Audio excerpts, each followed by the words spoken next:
So we're going to continue with our reading of Psalm 22. You are enthroned as the Holy One. You are the praise of Israel.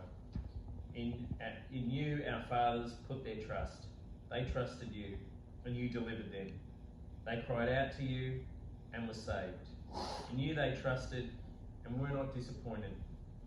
But I am a worm and not a man, scorned by men and despised by the people. All who see me mock me. They hurl insults, shaking their heads. He trusted in the Lord. Let the Lord rescue him. Let him deliver him, since he delights in him. You brought me out of the womb. You made me trust in you, even at my mother's breast. From birth I was cast upon you. From my mother's womb you have been my God. Do not be far from me, for trouble is near, and there is no one to help. Many bulls surround me. Strong bulls of Bashan encircle me. Roaring lions tearing their prey open their mouths wide against me.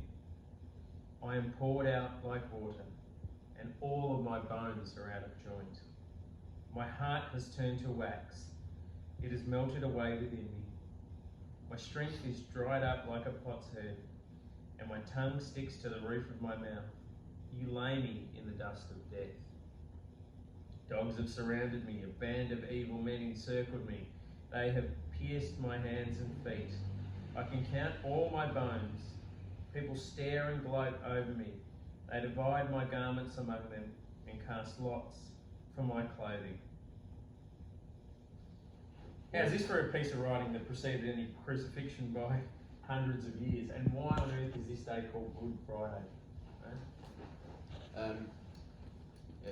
Firstly, I think it's a remarkable, before anybody crucified anybody, that we've got a text here that says they've pierced my hands and feet.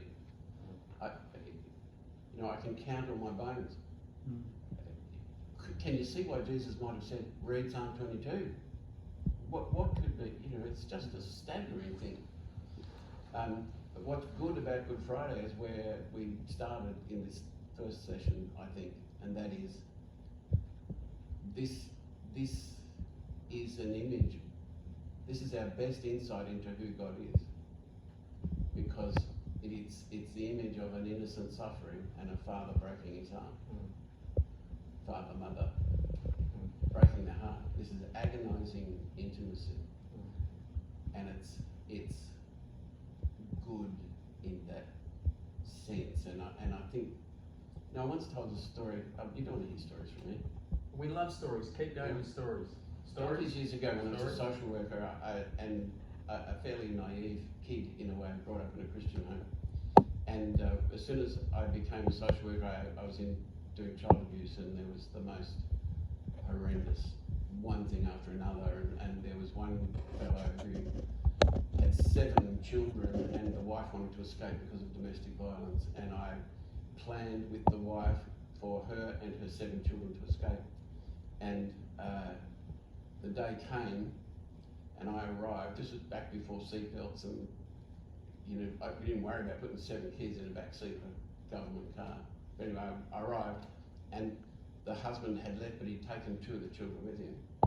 So the wife said, let's go with the 5, and we'll come back with the police later, and we'll get the last 2. So we went, cleared out, and when he came home with these 2 kids, he could see straight away that she'd cleared out. So he took a little girl who was the favourite and put her in a bag and weighted it and just lowered her into the bottom of the Murray River. And that devastated my life, because I couldn't work out where God was while this little kid was being lowered in the Murray River. And it took me years to find out. But the Easter story is God was in the bag. Love is free, but not cheap. It costs God heaps, just like all of us who are parents. Is it not an expensive thing to love your children? That's what's good about Good Friday. I think he names the utter misery of being isolated and alone and disconnected. I am a worm, I am not a human in there. Graham, I know you've got some thoughts, but could I ask the question, how do we nurture our humanity in a time of disconnection? Oh, gosh. How do we nurture our humanity in a time of disconnection? Probably two things I'd say. One is just to lean back into the psalm a little bit, is to recognise that the psalmist, the person writing this, knows utter devastation and knows abandonment and forsakenness.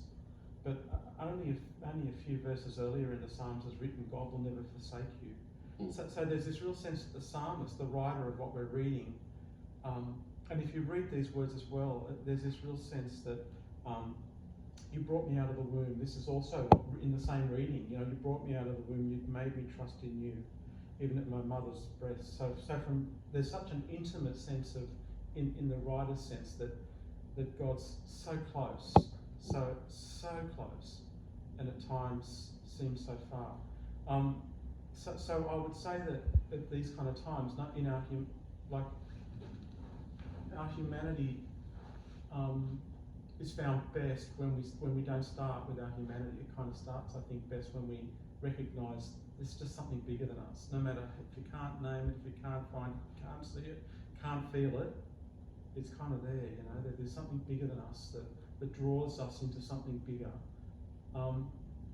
So I think that would be my starting point. I think the second thing would be just to say that these are times when connecting ourselves to something bigger requires us to act. So no matter how hard that is, and especially in these times, it's about not surrendering to the struggle and not surrendering to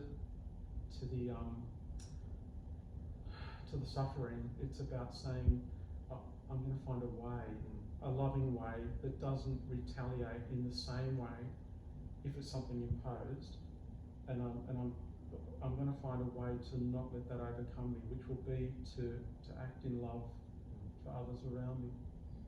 Very good. Thanks, Graham. A bit like saying, no matter how deep the hole you fall into, God's still at the bottom, ready to pick you up.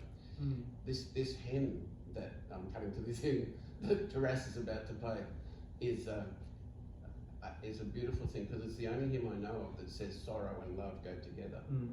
So I'm going to whip over Taras. Thanks, mate. Is that where I'm